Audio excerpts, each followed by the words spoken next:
The Holiday Spy, dedicated to Cecilia, whose family supports Story Nori on Patreon.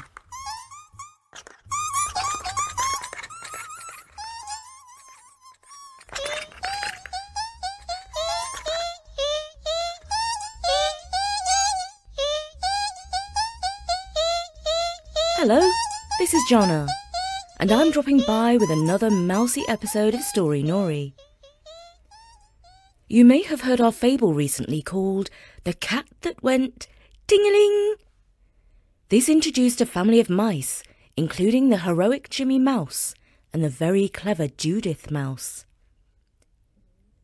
At the end of the story, we told you that they had all gone to live in a cafe by the sea. Well, if you've been wondering how they've been getting on in their new home, here's an update. The winter months are a quiet time for the cafe by the sea. The customers are mostly locals, including a couple of very hardy swimmers who dip in the waves every morning, no matter how cold it is. After their swim, they come up to the cafe to warm up and eat scrambled eggs and beans on toast. The swimmers are very friendly with the cafe's owner.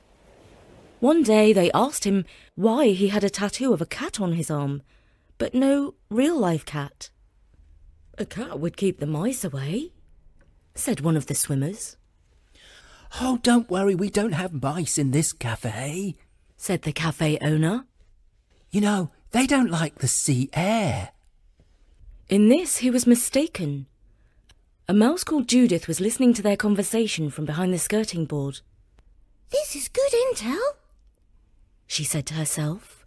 "The owner doesn't know that we're living here." "I love cats, but sadly I'm allergic to them. The hair makes me sneeze. In fact, just thinking about cats makes me..." "Phew! That's fantastic news," thought Judith. That evening, during the family meet-up, Judith shared what she had overheard. "My confidential sources inform me that the owner will not be getting a cat for Christmas," she announced, and all the mice squeaked and cheered. Hush! "The owner has no idea that we're in his cafe. Stay as quiet as a mouse at all times."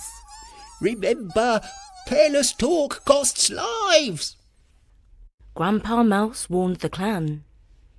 The cafe owner was careless, and when he swept up at the end of each day, he missed plenty of crumbs.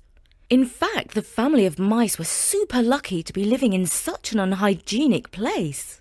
Life was as sweet as it could be for them. But I must say, I just wouldn't want to eat in that cafe, even though the owner sounds like a really nice person. Now, across the road, another family of mice had just moved into their new home. But they weren't quite so lucky. They had chosen a fish and chip shop where the owners were really into cleaning and disinfecting. My type of people. Even worse, they heard a rumour that the family who owned the fish and chip shop were looking for a kitten as a Christmas gift for their young daughter. In short, the other family of mice needed to find another home before Christmas Day. Now one night, Judith heard some scratching. She could recognise every single member of her family just by the sounds they made with their claws. But she could not recognise this particular scratching. So Judith very cautiously spied out of a tiny hole in the skirting board and saw a little grey mouse scouting around the edges of the cafe. "Ha! An intruder!" she said to herself. But before she could raise the alarm, the little mouse escaped through the gap under the front door. Judith ran over to the door and peered through the gap. She caught sight of the little mouse scarpering back to the fish and chip shop. Judith immediately woke up Grandpa Mouse and Jimmy Mouse and reported everything that she had seen. "This is serious. The fish and chip mice are spying on us.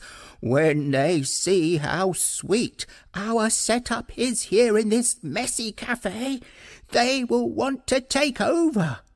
This could mean war. They could invade us any minute." Then what are we waiting for? Said Judith. Let's take them out with a first strike. We'll invade them before they invade us. Sneaky wins the day, that's what I say. Hold on, said Jimmy Mouse. Experience had made him more cautious. We could be wrong about this. We don't want to start a war just because we feel suspicious. Grandpa Mouse knew that a war between rival mice could be a very messy business. I agree with Jimmy. The wise course of action is to send a spy to the fish and chip mice and discover their plans. Do they mean to invade us or not?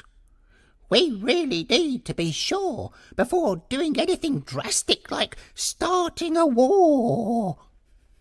That's a brilliant idea, said Jimmy. We need good information. Grandpa, who shall we send as our spy?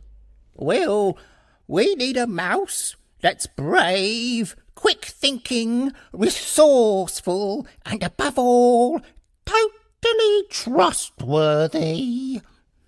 That sounds just like Jimmy, said Judith. Great minds think alike, agreed Grandpa Mouse. Oh, no! Not me again! Oh, please! Why do I always have to be the hero? And so poor little Jimmy once again was chosen to carry out a dangerous mission. Before setting out, he found some reddish powder that the owner of the cafe had accidentally spilt on the floor. He rolled in it to disguise his grey coat. Unfortunately, he had chosen cayenne pepper. And you can guess what happened.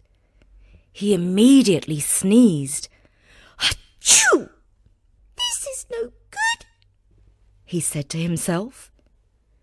The first rule of spying is not to sneeze just at the wrong moment and get yourself discovered. Achoo! He sneezed again. Oh, I hope that's it.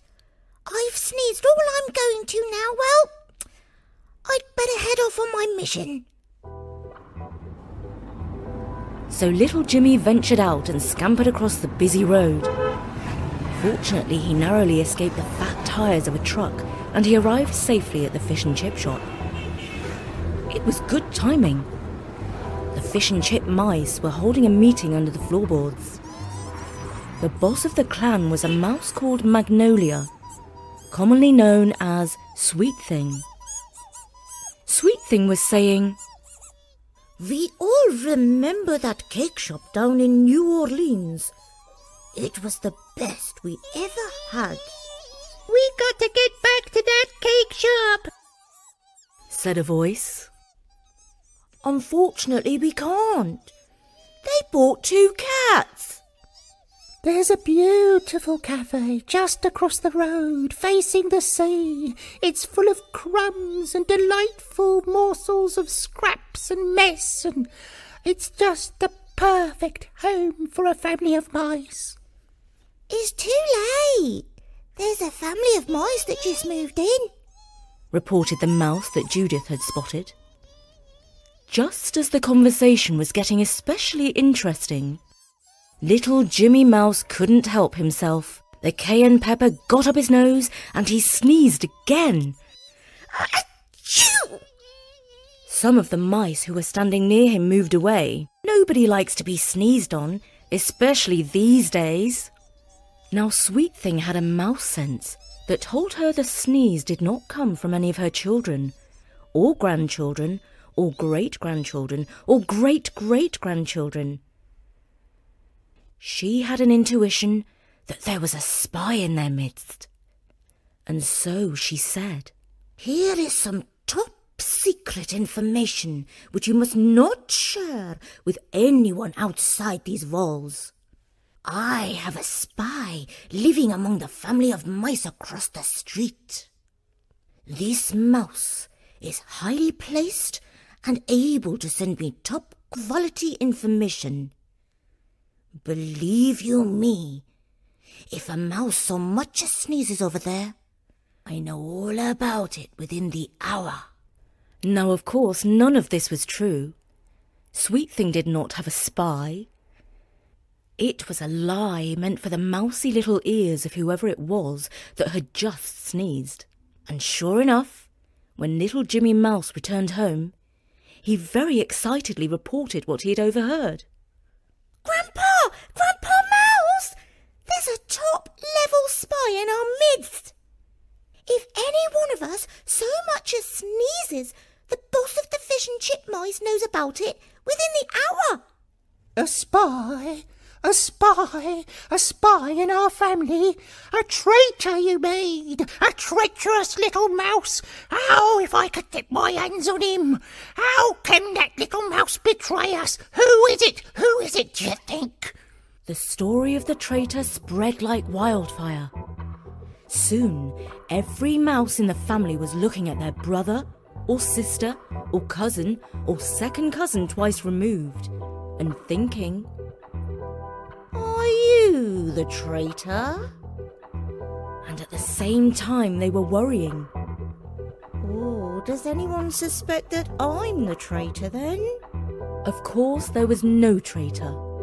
It was all a false rumour made up by Sweet Thing. She wanted to set the rival family of mice against each other. When people or mice start to fight amongst themselves, they defeat themselves. There's no need to fight them. This was all Sweet Thing's cunning plan. It wasn't long before a brown mouse accused Judith of being the traitor. I've always suspected that you were too clever by half, little Judith. You use all those long words to put people off the scent. But it's clear to me that you're a traitor. And a white mouse said that Jimmy was obviously the traitor, because he had been to a meeting of the fish and chip mice. He even admitted it. He condemned himself out of his own mouth. And other mice pointed the finger of accusation at Grandpa Mouse, claiming that he wanted to marry Sweet Thing and start a new family. All these rumours started to fly around.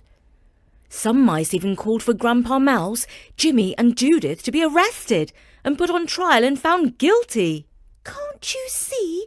This is a devious disinformation campaign. It's called counter-espionage, and it's straight out of the Spy Master's playbook, squealed Judith, exasperated. But nobody understood what she was talking about. It's an old-fashioned witch hunt, squeaked Grandpa Mouse. I serve this family with honour, complained Jimmy Mouse. And this is how they repay me? But nothing they said put a stop to the poisonous rumours and accusations. And I am sad to say that all this family quarrelling and fighting happened around Christmas, which is meant to be a time of peace and goodwill. Perhaps the mice had it too good in the messy cafe. Life there was a mouse's paradise. On Christmas Eve, the owner's 2 swimming customers came in for breakfast as usual. They heard a lot of squeaking under the floorboards. The mice had forgotten their rules about keeping quiet. When they were quarrelling, they squeaked at the tops of their tiny voices. Bad news, the woman swimmer said to the owner. You got mice. And so the owner bought a cat for his cafe after all. He chose a handsome Siberian cat that did not molt too much and is good for people with allergies. And when the cat arrived shortly after Christmas, the family of mice were once again homeless and looking for a new place to live. But at least they learned to stick together and not fight amongst themselves. And one moral of the story might be, when life is good, don't spoil it with pointless squabbles amongst yourselves. Peace and goodwill aren't just for Christmas. They're for all year round. And don't worry about the mice too much. I'm sure the family found another new home. And if you like these mousy stories, we can do another one in the new year. And that was The Holiday Spy, read by me, Jana, and written by Bertie for storynori.com. And I'm delighted to dedicate this story to Cecilia, whose family supports us on Patreon. Cecilia would like to be at school with our character, Katie the Witch. Cecilia, I hope your wish comes true. But in any case, thank you so much for supporting us. And hello to your mum Jen too. May we wish you all a very Merry Christmas. Good health, luck and success for the new year. And don't forget, we have a new podcast for slightly older listeners, teens and upwards I would say, called Relaxivity, where you can hear some of our most gorgeous, relaxing and sophisticated stories. From me, Bertie. And me, Jonna. Merry Christmas!